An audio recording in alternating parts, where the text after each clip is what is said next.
Welcome to Subramani. I'm going to talk to you about retirement mistakes which I see people make. So, and it could be very early or it could be very late. Both kind of mistakes I'm going to cover. Mistake number one: not having a retirement plan. I don't know how people suddenly turn and say, "Oh, I didn't expect my company to ask me to retire at 58 or 60." The day you took up a job, you knew your retirement date. Now don't say you were surprised that you are turning 58 or you are turning 60 or 55, whatever is your retirement age, right? Or your target date, you want to retire at 54, 55, whatever is the date, right? So don't be surprised by the date. So start preparing much earlier, maybe at 45 if you want to retire at 55. 10 years, I will do a separate video on 10 years ago, 10 years prior to retirement, what should you do, and on your retirement date, what you should do. So let me tell you some of these mistakes. Being surprised, which means not at all preparing for it. Second, not having a retirement plan, which should start early, and start writing it down. Please start writing it down, because then you will see how foolish and stupid you were, say 6 months ago or 1 year ago, and then you realize that it is not possible, that some of these things may or may not happen.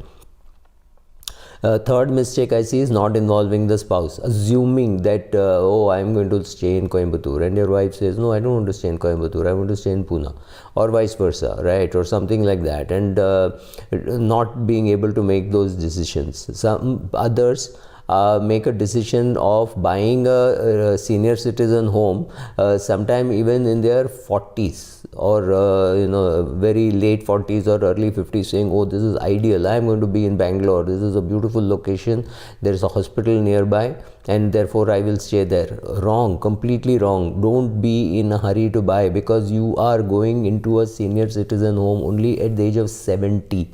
So if you buy in your 40s, next 30 years this house is going to be old, you are not going to be able to use it.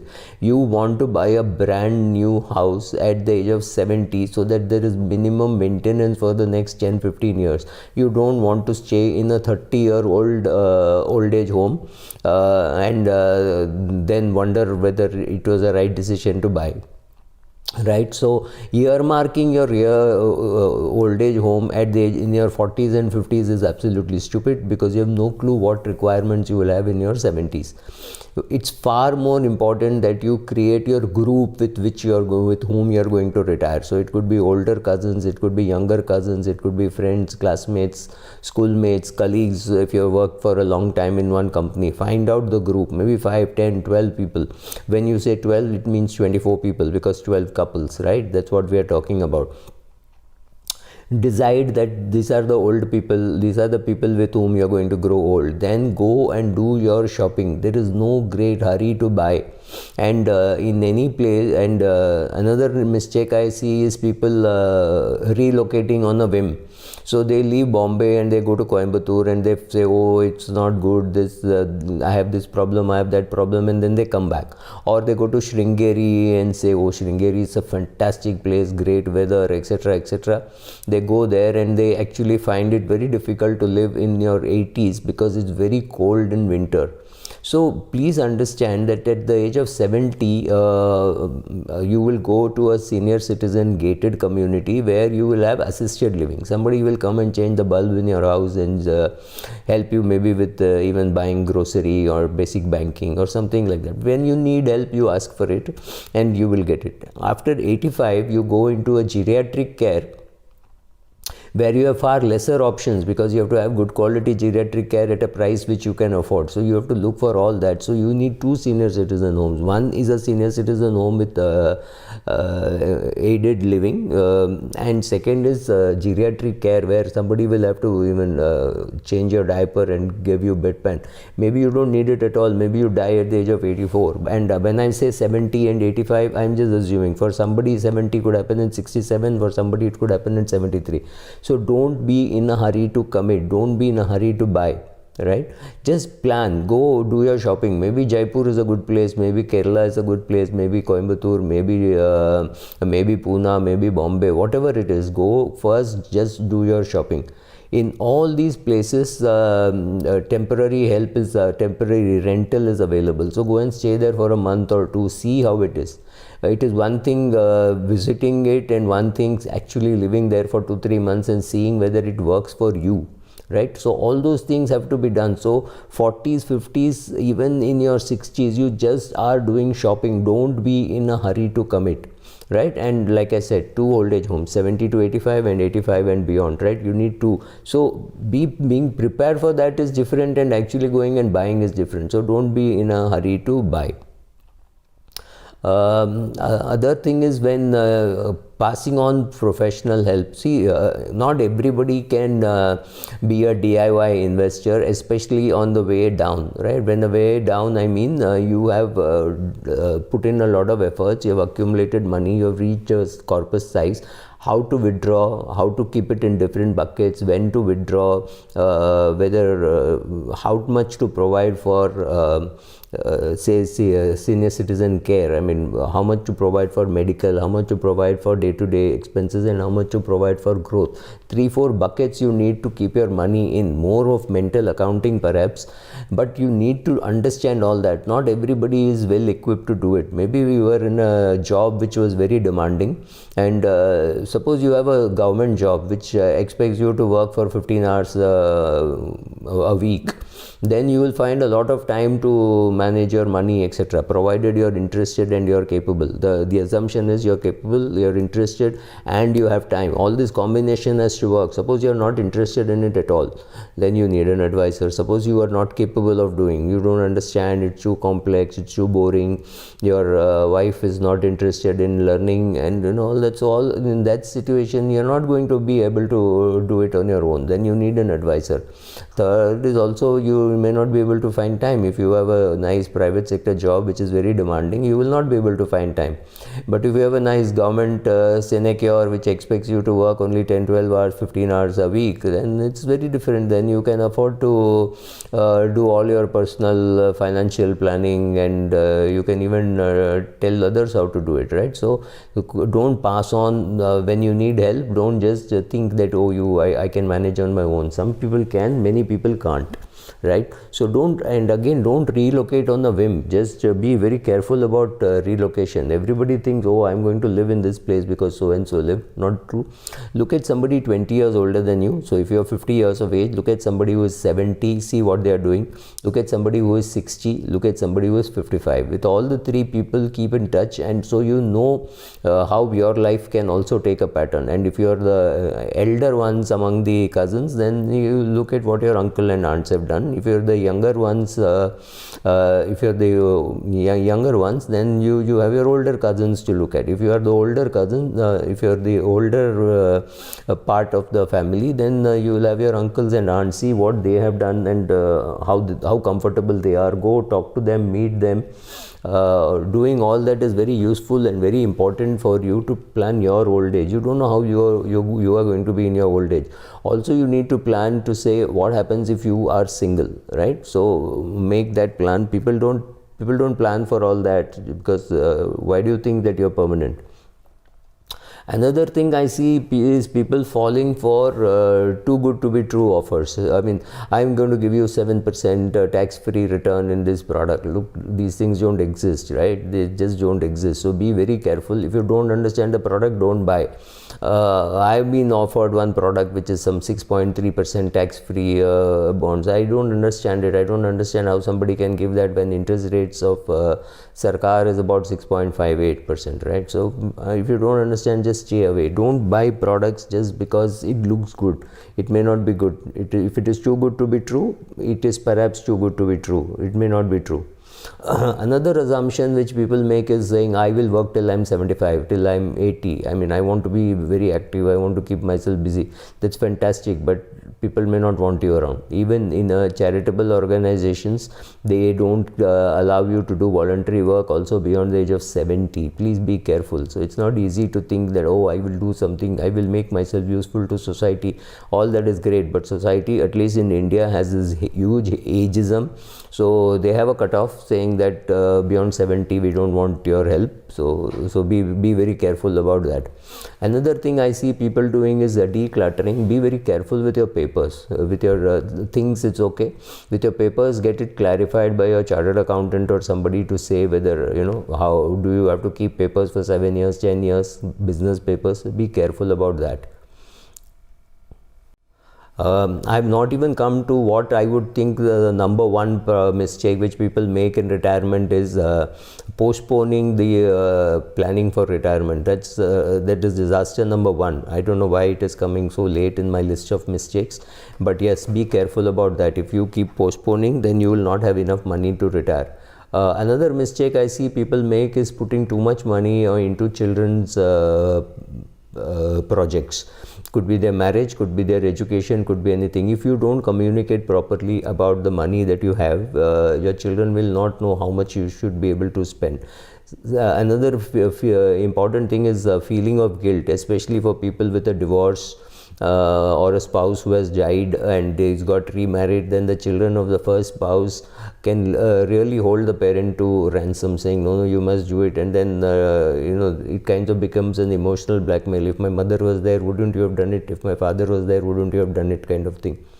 Blackmailing children are very common, so be careful about that. Don't fall into their trap of getting blackmailed and say, I've got admission in let's say some Ivy League school, can't you afford it? The answer is, if you can't afford it, say you can't afford it.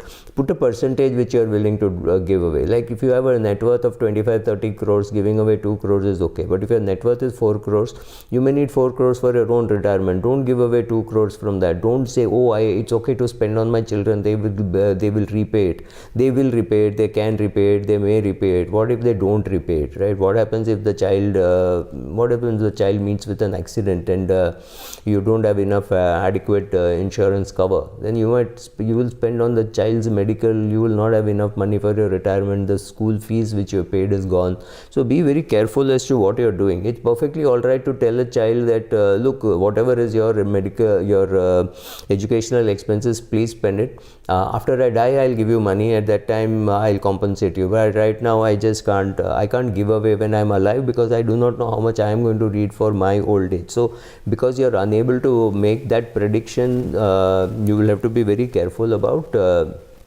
how much you're giving your children for their projects. So be careful about that, because your retirement is far more important than their whatever be their projects. Another mistake I see people making is borrowing from your provident fund. In India, it's not very difficult to borrow from your provident fund, and unfortunately, it is not taxable. I would make it taxable. I would think that if somebody borrows money from their provident fund before their age of 55, I would add it to their income. Just like what happens when you withdraw from your provident pension plans. If you have a pension plan, you should not be allowed to withdraw before you're 55 or some major illness or something. Maybe payment to a hospital, but not for your daughter's wedding and buying a scooter and buying a car and buying a house. It should not be available. This is meant for your retirement, and keep it like that. Don't withdraw from that and hurt your own retirement, right? If you can't live on your income for 30 days, how are you going to live for 40 years based on your corpus? So answer that question first. So if you can't answer that question, be very careful. Another thing which I see both ways, I see people accumulating things. It's unbelievable to see a 57-year-old or a 58-year-old going and buying a big house and filling it up with things and all that, as though he or she is going to be permanent. At 58, if you do that, imagine in 12 years you will want to move to a senior citizen home. So you're accumulating all this for 12 years. It's very difficult to then declutter. And on the other side, I see people decluttering, just throwing away everything, not just sentimentally, but also legally. Make sure that you don't throw away all your important papers. Some important papers may have to be kept, so be careful. 5 years for taxation should be good enough, but you never know. This country is great. Some old 4-year, 5-year, 7-year queries can come up, so be careful about that. Don't put your kids first. Yes, put your kids kids are very important. Kids are lovely to have, but it is also important to know that your own retirement is far more important. And let me quote something very old. You cannot borrow for your retirement. You normally can borrow for everything other than your retirement. You can borrow for your car, for your house, even for your timeshare. right? I'm not suggesting you buy a timeshare. I'm a shareholder of Thomas Cook and Mahindra Holiday Resorts. I'm very happy being a shareholder rather than being I'm not a very happy unit holder. I'm a happy shareholder. So whether you want to buy timeshare is very attractive for people who retire, saying, oh, now that I've retired, I'm going to travel. Yes, it's a great thing to buy if you are traveling. If you're not traveling, then be aware of the expenses which you will incur, etc., right? So don't just think that it is easy to buy a timeshare and enjoy it. That's fine, but also another thing I find a huge mistake is asset allocation. If you are very comfortable with equities, like people like me, I can afford to be 90% in equities. If you can't afford to be in 90% in equities, obviously you don't understand equity markets well, you don't blah blah blah, but you cannot afford to be zero in equity. You need to have equity in your portfolio if you have to worry about inflation, and you have to worry about inflation if you're 60.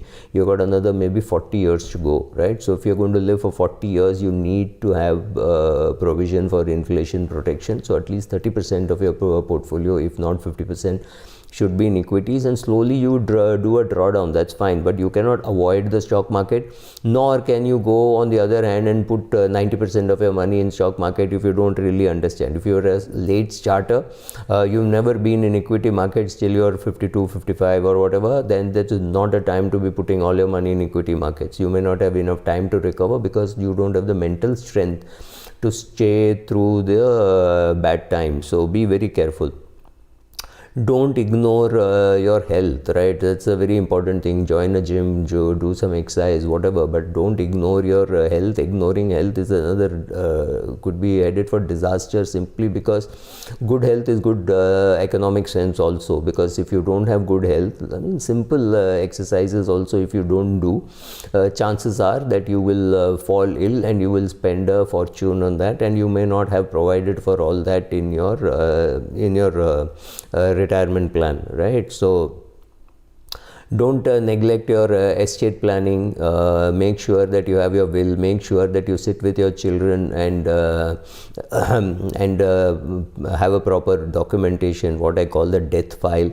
If you go to YouTube and search for Subramani death file, you will see what are the documents which are necessary to leave for your children, why you should make a will. I'm not talking about it, I'm just saying here, make a will, how to make a will, why to make a will. Again, I've got videos. No, I may not put a link here, but if you go and search for Subramani making a will, you will find many videos on why you should make a will and how you should make a will and whether you should get it registered. I've done all that, so go and have a look. People again thinking that they can live off the reverse mortgage. You can't, not in this country, not for the next 5-10 years. It's not a great product, so just ignore that. If it happens, I mean, if in a worst case scenario, maybe you can use it, but right now you could make a mess thinking that that will happen. May or may not happen, so be careful about that. Then downsizing your portfolio, not understanding the importance of keeping separate asset allocations and things like that. I think this is, I must have enumerated about 20 things that are mistakes in retirement. Longish video, please watch it till the end. Thank you.